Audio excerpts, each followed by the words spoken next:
Good day everybody, I hope you guys have been well.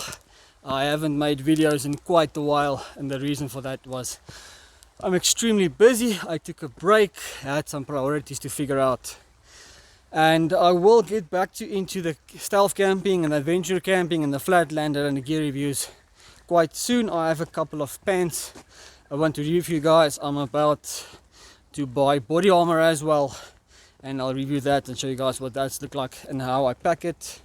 And obviously my hydration bladder I have on today.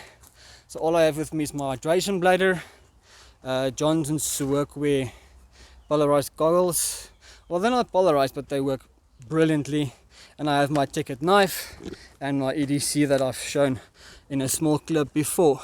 So my planning for this day didn't work out as I have planned, but I'm going to do a short cinematic video for you guys of my day hike. I hope you enjoy. I'll see you in the next one. Bye bye.